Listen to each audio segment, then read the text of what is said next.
ရိုနယ်ဒိုနဲ့မက်ဆီကွာတားဖိုင်နယ်မှာတွေ့ဖို့များတဲ့ကမ္ဘာဖလားအုပ်စုပွဲစဉ်များ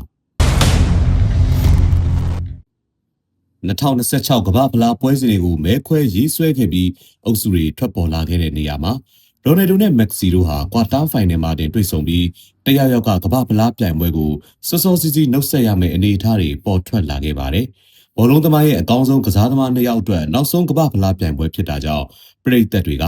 သူတို့2ယောက်ကိုဘိုလ်လုပွဲမှာတွေ့ဆုံပြီးဘောလုံးသမားဘဝနောက်ဆုံးအချိန်ကိုလလပပဆုံးသက်နိုင်ရင်ကောင်းမယ်လို့မျှော်လင့်ထားကြတာဖြစ်ပါတယ်။အုပ်စုတွေပေါ်ထွက်လာချိန်မှာမက်ဆီရဲ့အာဂျင်တီးနားကအုပ်စု1မှာ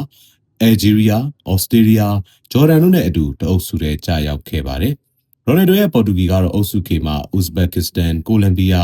play-off ကတက်လာမဲ့နယူးကယ်လီဒိုနီးယားဒါမှမဟုတ်ဂျာမေကာဒါမှမဟုတ်ဒီမိုကရက်တစ်ကွန်ဂိုတို့နဲ့တအုပ်စုထဲကြာရောက်နေတာပါ။နှစ်သင်းလုံးဟာအုပ်စုတွင်းပြိုင်ဘက်တွေရဲ့အခြေအနေအရအုပ်စုပထမရဖို့များနေပါတယ်။နှစ်သင်းလုံးအုပ်စုပထမရခဲ့မယ်ဆိုရင်ဘိုလ်လုပွဲကိုသွားတဲ့လမ်းကြောင်းတစ်ခုထဲမှာကြာရောက်နေတာကြောင့်အာဂျင်တီးနားနဲ့ပေါ်တူဂီတို့ဟာကွာတားဖိုင်နယ်မှာတွေ့ဆုံဖို့ရှိနေတာဖြစ်ပါတယ်။အဲ့ဒီလိုတွေ့ဆုံပြီးရင်လည်းကြိုတင်သတ်မှတ်ချက်တွေအတိုင်းဆိုရင်နိုင်တဲ့အသင်းဟာအကြိုဘိုလ်လုပွဲမှာအင်္ဂလန်နဲ့တွေ့မှာဖြစ်ပါတယ်။